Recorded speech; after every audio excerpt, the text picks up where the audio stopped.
So following on from our Warrior series, we're launching our Advance series.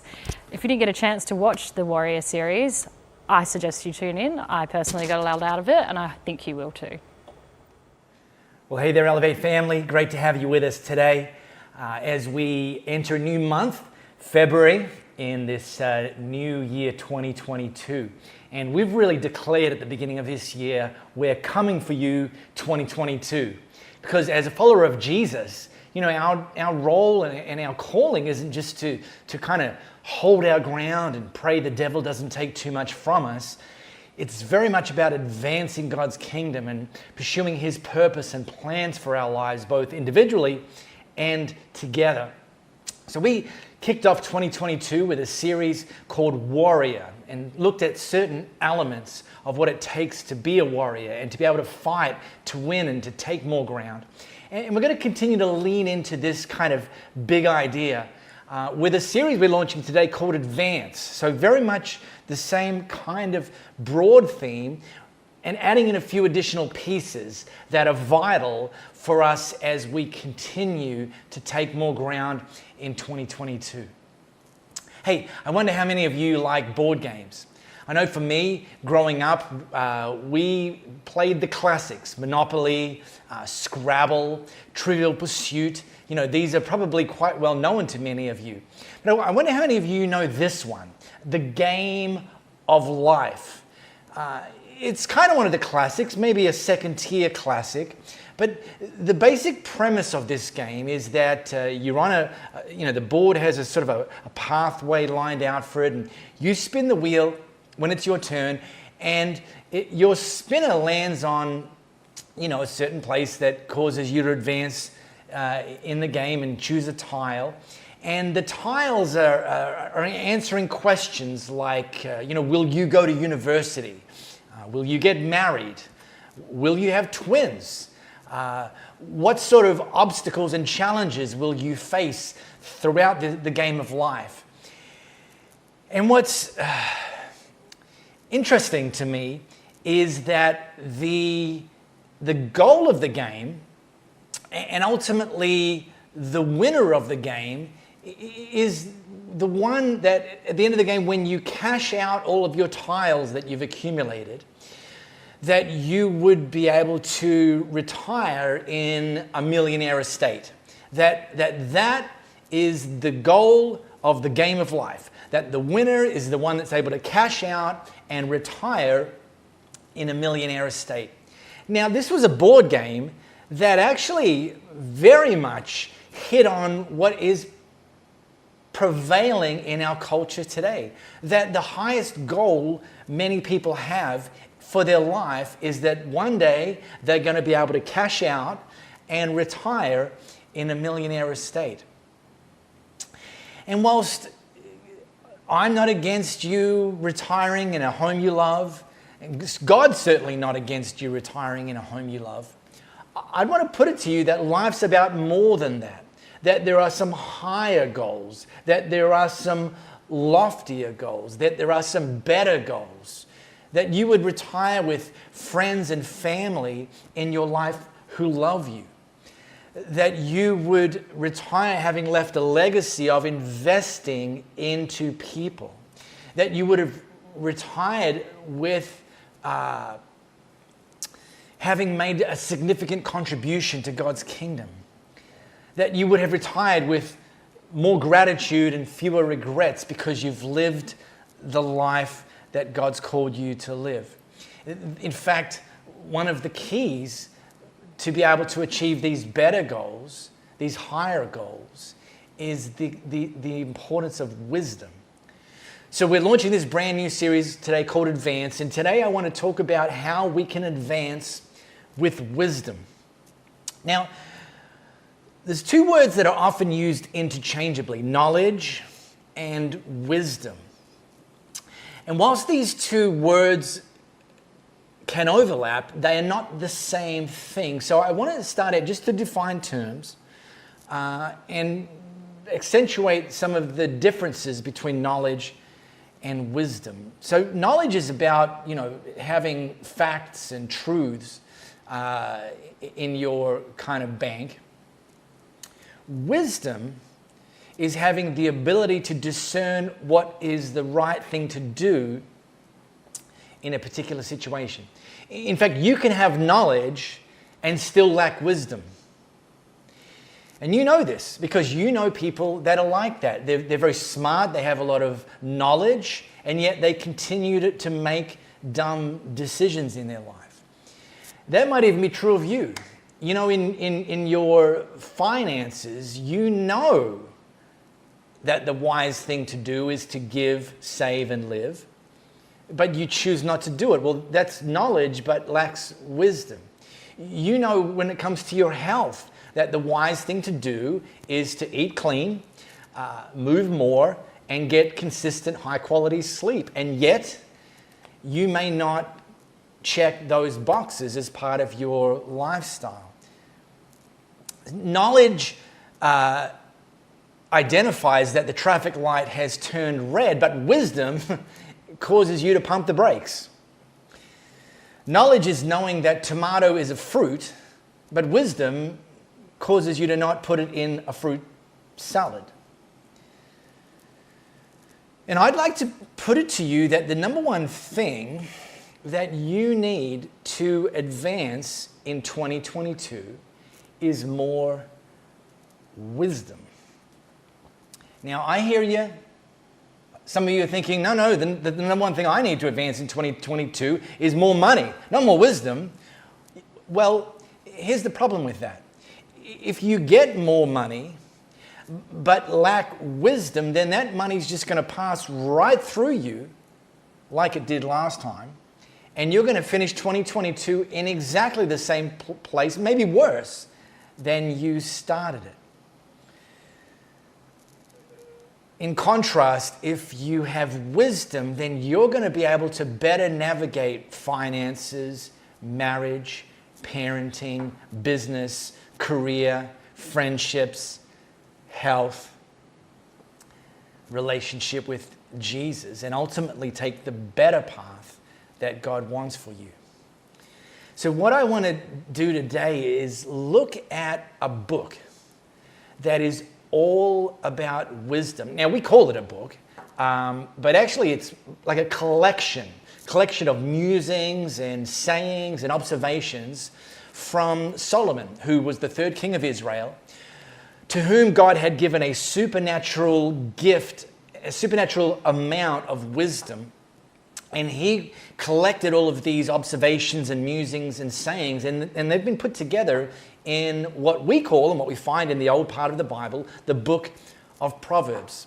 So I want to drop us in there today. If you've got your Bible app or you've got your Bible within reach, how about you pop that open to Proverbs chapter 4. And I want to just show you something at the early part of 2022 that Solomon instructed us to do. And we find that in verse 7. And see, here's the thing. Some of you may have made some goals and some plans. Maybe you've had some New Year's resolutions. Well, here's the thing that Solomon encourages us with. Above all and before all, do this. Get wisdom. Write this at the top of your list. Get understanding. Now, the good thing is that there's still time to put this on the top of your list for 2022. If it's not there already, put it on there and bump it up to the top. Heed Solomon's advice. And here's why this matters. Here's why wisdom and seeking wisdom should be at the top of your list. And this might be kind of like a guiding verse for you in 2022. It's been one of mine and my wife Louise's life verses. We find this in Proverbs chapter 3. Just rewind it, verses 5 and 6. Now, we learned it and we've committed this and lived it out from the New International Version, which says, trust, this is Solomon writing, trust in the Lord with all your heart and lean not on your own understanding.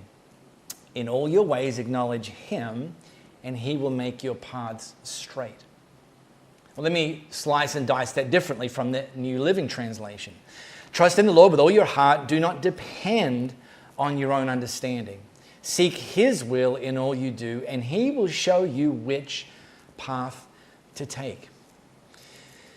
In other words, Solomon in these different translations, one uses the phrase, don't lean on your own understanding. The other version says, don't depend on your own understanding. The essence of those words and that instruction is a bit like the chair that you're probably sitting on right now.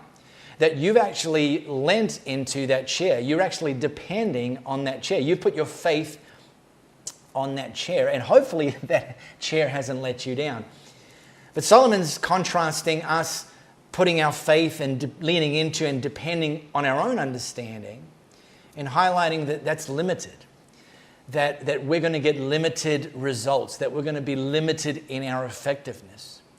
And he instead encourages us to lean into and depend on something better, someone higher, someone with more knowledge and more wisdom that we can actually tap into. And then he says, if we do that, he, God, will show us which path to take. And that's what we want when we're at a hinge moment in our life. That's what we want when we're not sure which decision to make. We might have knowledge of the two choices, but we won't necessarily have the wisdom to know which one's the better one. And so Solomon says, look to God in everything, and he will show you which path to take. Solomon uses a couple of wisdom metaphors. Well, he uses several, but one of the wisdom metaphors that he uses in this book of Proverbs is that of a parent crying out to their children and saying, seeing them doing something dumb, something destructive, something unwise, and calling out to that child, stop doing that. You think it's fun, you think it's harmless, you think it's good, and I'm telling you it's not. And I'm telling you that because I have more wisdom than you, and I want you to listen to me. Junior, stop putting your finger in the electricity socket. You think it's fun. I'm telling you it's not going to go well for you, and it's in your best interest to listen to me. Solomon uses another metaphor for wisdom, that of a woman standing in the street calling out to people to listen to her. Lady Wisdom, he calls her. And he points out that nobody did, because they're all too busy. They're all getting on with their lives. They're all leaning on their own understanding. So why would we listen to Lady Wisdom? And even though this was several thousand years ago, I think today it's truer than ever. That Lady Wisdom is still calling out to us, but we have never lived in a time where there's been so much inbound information.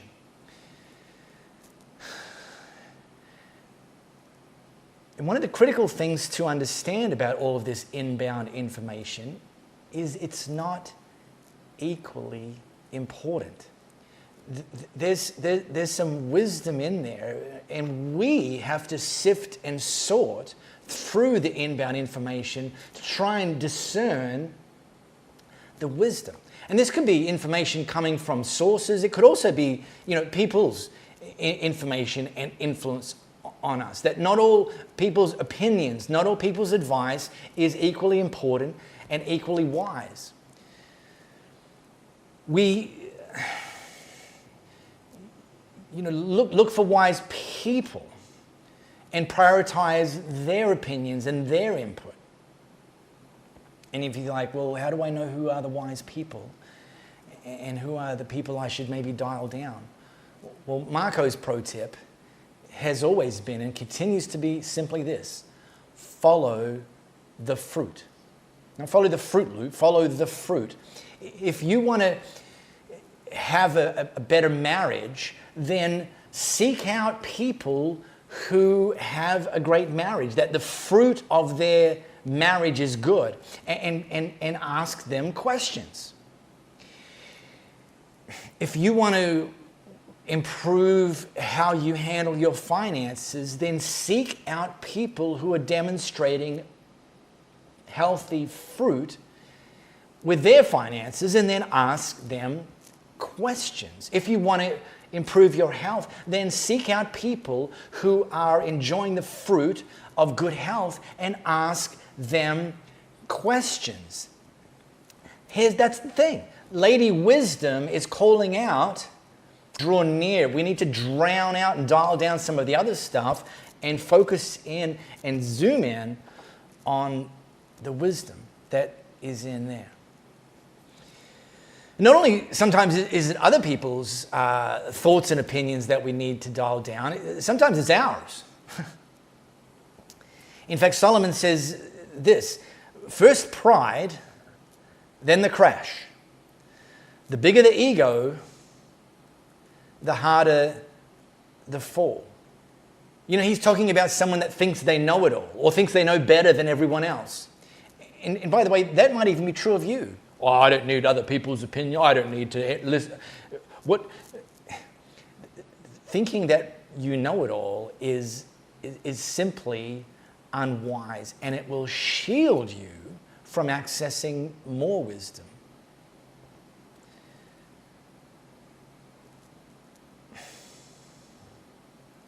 Now, just a little caveat I want to insert in here. Proverbs are not promises. You know, Solomon's writing down wise sayings that aren't directly promises from God. And it's important to know this, because if we think they are promises, then we are going to assume they're going to be true every single time. And the risk is that if we think that on the occasions where they don't work, we might get discouraged and just throw the whole proverb out the window. But rather, proverbs aren't promises, they're principles. And they're principles that if we apply them, that they will work most of the time. And they will work over the long arc of time. They might stutter on occasions, but they will work in the long arc of time. So here's 3 very simple calls to action from today to advance with wisdom. Firstly, ask God for wisdom. See, Solomon was given a supernatural gift of wisdom from God. And James, Jesus' half-brother, he wrote this way: if any of you need wisdom, sometimes, all the time, you should ask God, and it will be given to you.